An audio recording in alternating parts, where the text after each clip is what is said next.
السلام علیکم ورحمۃ اللہ وبرکاتہ نحمده ونصلی علی رسولہ الکریم اما بعد فاعوذ باللہ السمیع العلیم من الشیطان الرجیم بسم اللہ الرحمن الرحیم ما ننسخ من آیت او ننسها نأت بخیر منها او مثلها ألم تعلم أن الله على كل شيء قدير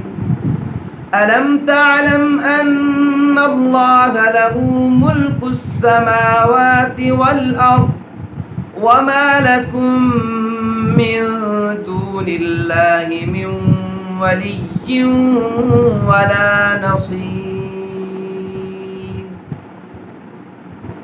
ان آیات کے اندر اللہ تعالیٰ نے نسخ کا تذکرہ کیا کہ اللہ تعالیٰ کا کوئی بھی حکم جو بعد میں آنے والے حکم کے ساتھ اللہ تعالیٰ ختم کر دیتے ہیں۔ تو یہودی اس نسخ کے منکر تھے، وہ کہتے تھے کہ جب پہلا حکم بھی اللہ تعالیٰ کا ہے تو وہ بدلتا کیوں ہے؟ اسی لیے انہوں نے عیسیٰ علیہ السلام کو بھی جھٹلا دیا کیونکہ انہوں نے تورات کے بعض احکامات کو منسوخ کیا تھا۔ تو اللہ تعالیٰ نے اس کی وجہ بتائی، اور اس کی پہلی وجہ یہ ہے کہ در حقیقت اللہ تعالیٰ کا جو بھی حکم منسوخ ہوتا ہے تو وہ ہوتا ہی اتنی دیر کے لیے ہے کہ جتنی دیر کے لیے اللہ تعالیٰ اس کو قائم رکھتے ہیں، جتنی دیر کے لیے اللہ تعالیٰ اس کو جاری رکھتے ہیں۔ تو در حقیقت جو ناسخ حکم اللہ تعالیٰ کا ہوتا ہے وہ پہلے حکم کی مدت کے ختم کرنے کا اعلان ہوتا ہے۔ تو اللہ تعالیٰ نے کہا کہ ہم جو بھی آیت منسوخ کرتے ہیں تو اس سے بہتر کوئی آیت لے کر آتے ہیں یا اسی جیسی لے کے آتے ہیں۔ تو اللہ تعالیٰ کے کئی احکامات وہ منسوخ ہوئے ہیں اور اللہ تعالیٰ نے ہی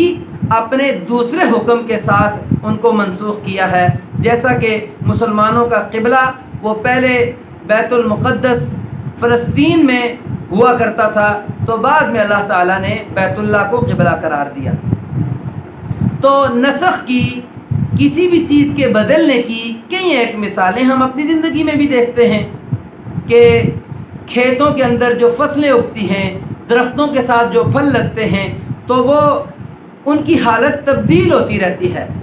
کھیتی کو پانی لگتا ہے، برسات ہوتی ہے، پھر اس کی حالت بدل جاتی ہے، پھر اس سے فصل اگتی ہے، پھر ایک وقت آتا ہے کہ وہ فصل یا پھل وہ پک کر تیار ہو جاتا ہے، پھر اس کو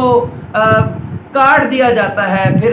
دوبارہ سے وہ ایک کھیت بن جاتا ہے، اس کے اندر اگے ہوئے وہ پودے، اس کے اندر اگی ہوئی وہ فصل ختم ہو جاتی ہے۔ بالکل اسی طرح انسان کی زندگی کے اندر بھی اس کی حالت تبدیل ہوتی رہتی ہے۔ پہلے وہ بچہ ہے، پھر وہ لڑکپن میں جاتا ہے، پھر جوانی میں ہے، اور پھر بڑھاپے کی طرف چلا جاتا ہے۔ یعنی کوئی بھی حالت وہ ایک جگہ پر برقرار نہیں رہتی بلکہ وہ بدلتی رہتی ہے۔ بالکل اسی طرح اللہ تعالیٰ نے اپنے کسی بھی حکم کو جتنی دیر تک چاہا باقی رکھا، اور جب چاہا اس کو بدل دیا۔ جب اس کی مدت ختم ہو گئی تو اللہ تعالیٰ نے اس کو بدل کر نیا حکم جاری کر دیا۔ تو بالکل اسی طرح کہ جس طرح ایک طبیب وہ مریض کے لیے کوئی ایک نسخہ دیتا ہے، اس کو کوئی ایک دوائی دیتا ہے، تو ایک وقت تک جب مریض وہ دوائی کھاتا ہے تو جب دوبارہ سے وہ اس اپنے طبیب کو چیک کرواتا ہے تو وہ اس کو ایک نیا نسخہ دیتا ہے، نئی دوائی دیتا ہے، تبدیل کر کے دیتا ہے۔ تو اس کا مطلب یہ ہرگز نہیں ہوتا کہ پہلے والی دوائی وہ اس مرض کی نہیں تھی، پہلے والی دوائی ٹھیک نہیں تھی، بلکہ مریض کی حالت کو دیکھ کر وہ طبیب دوائی کو بھی بدل دیتا ہے۔ تو اللہ تعالیٰ نے جتنی دیر تک جو حکم مناسب سمجھا اس کو باقی رکھا، اور جب مناسب سمجھا کہ اب دوسرا حکم وہ اس سے زیادہ بہتر ہے تو اس کو بدل دیا۔ تو نسخ یہ اللہ تعالیٰ کی طرف سے ہے، اور اس کی پہلی دلیل اور اس کی پہلی حکمت یہ ہے کہ در حقیقت جو بھی حکم منسوخ ہوتا ہے تو اس کی مدت ہی اتنی ہوتی ہے کہ جتنی مدت کے بعد اللہ تعالیٰ اس کو تبدیل کر دیتے ہیں۔ اور دوسری چیز جو اللہ تعالیٰ نے بیان کی نسخ کی وہ یہ ہے کہ کیا آپ کو پتہ نہیں ہے کہ اللہ تعالیٰ ہر چیز پر قادر ہے، کہ وہ بادشاہ ہی کیا کہ جو اپنا ایک حکم جاری کرنے کے بعد اس کو بدل نہ سکے۔ تو اللہ تعالیٰ جب ہر چیز پر قادر ہے، جب اس کے لیے زمین و آسمان کی بادشاہت ہے، زمین و آسمان کا وہ مالک ہے اور ہر چیز کا مالک ہے، تو پھر وہ جب چاہے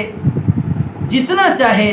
وہ فیصلہ کر سکتا ہے۔ جس حکم کو بدلنا چاہے وہ اس کے اختیار میں ہے، جس حکم کو وہ باقی رکھنا چاہے یہ بھی اس کے اختیار میں ہے۔ تو یہ اللہ تعالیٰ کی بادشاہت کی دلیل ہے، اللہ تعالیٰ کے مختار کل ہونے کی دلیل ہے کہ وہ جس چیز کو چاہے باقی رکھے، جس کو چاہے ختم کر دے۔ تو یہ اللہ تعالیٰ کی کمال بادشاہت کی دلیل ہے۔ تو اللہ تعالیٰ نے اپنے کئی ایک احکامات کو منسوخ کیا اپنے دوسرے احکامات کے ساتھ۔ تو نسخ کی کئی ایک مثالیں قرآن و سنت کے اندر موجود ہیں، اور یہ نسخ قرآن کی کسی ایک آیت کے ساتھ اس کی دوسری آیت بھی منسوخ ہو سکتی ہے، اور قرآن کی کسی آیت کے ساتھ کوئی حدیث بھی منسوخ ہو سکتی ہے، اور اسی طرح حدیث کے ساتھ کوئی دوسری حدیث بھی منسوخ ہو سکتی ہے، اور حدیث کے ساتھ قرآن کی کوئی آیت بھی منسوخ ہو سکتی ہے۔ کیوں کہ یہ دونوں ہی اللہ تعالیٰ کی وحی ہیں، دونوں ہی اللہ تعالیٰ کے حکم ہیں، اور اللہ تعالیٰ اپنے جس حکم کے ساتھ، اپنی جس وحی کے ساتھ جس کو چاہے منسوخ کر سکتے ہیں۔ اللہ تعالیٰ کی یہ کمال بادشاہت ہے، وہ جو چاہے کر سکتا ہے، اس سے کوئی نہیں پوچھ سکتا کہ وہ ایسا کیوں کرتا ہے۔ تو اللہ تعالیٰ سے دعا ہے کہ اللہ تعالیٰ ہمیں صحیح معنوں میں کتاب و سنت کو سمجھ کر اس پر عمل کرنے کی توفیق عطا فرمائے۔ السلام علیکم ورحمۃ اللہ وبرکاتہ۔